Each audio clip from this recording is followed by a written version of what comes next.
कक्षा 5 विषय हिंदी पाठ 5 अनोखी सूझ। आइए शुरू करते हैं।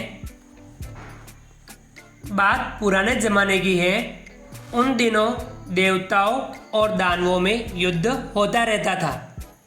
दोनों पक्ष मिलकर एक बार प्रजापति के पास गए। वहां जाकर बोले, मान्यवर, हम दोनों ही आपकी संतान हैं। बताइए कि हम दोनों में बुद्धि से कौन है।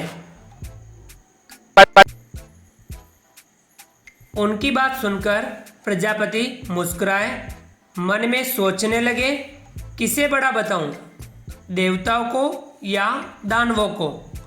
देवताओं को बड़ा बताता हूं तो दानव नाराज होते हैं, दानवों को बड़ा बताता हूं तो देवता नाराज होते हैं। हो सकता है तब दोनों आपस में लड़ने लगे। बड़ा टेढ़ा प्रश्न था। बड़ा बताए तो किसे बताए।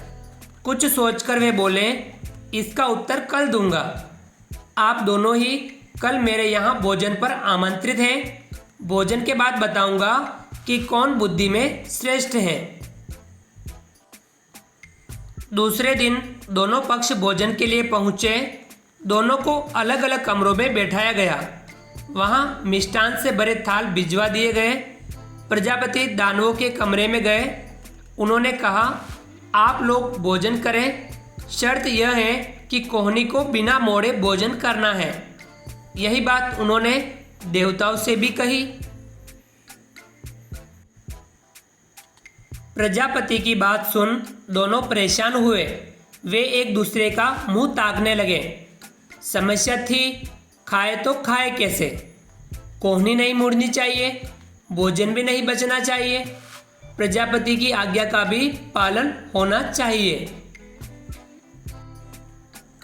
देवताओं ने एक उपाय सोचा। कमरे के किवाड़ बंद किए, आमने सामने बैठ गए।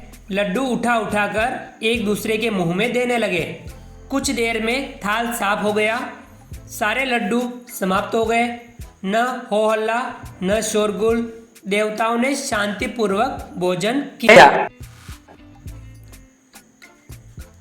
दानव अपने कमरे में परेशान थे। सोचने लगे, बेकार ही यहाँ आए, नहीं आते तो यह परीक्षा तो नहीं देनी पड़ती, आ ही गए हैं तो परीक्षा देनी ही पड़ेगी। दानवों ने भी किवाड़ बंद किए। लड्डुओं के थाल पर टूट पड़े। लड्डू लेकर ऊपर उछालने लगे। लड्डू जब नीचे आते तो मुंह खोल लपकते।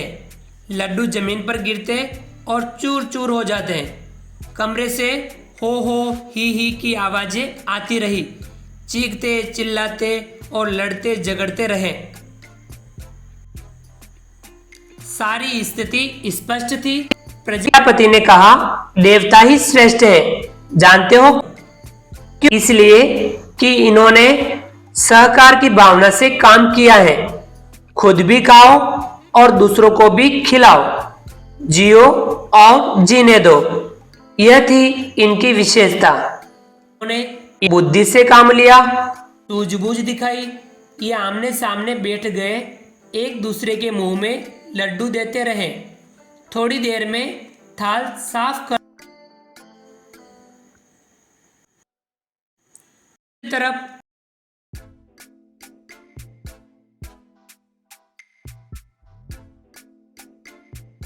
खाएं।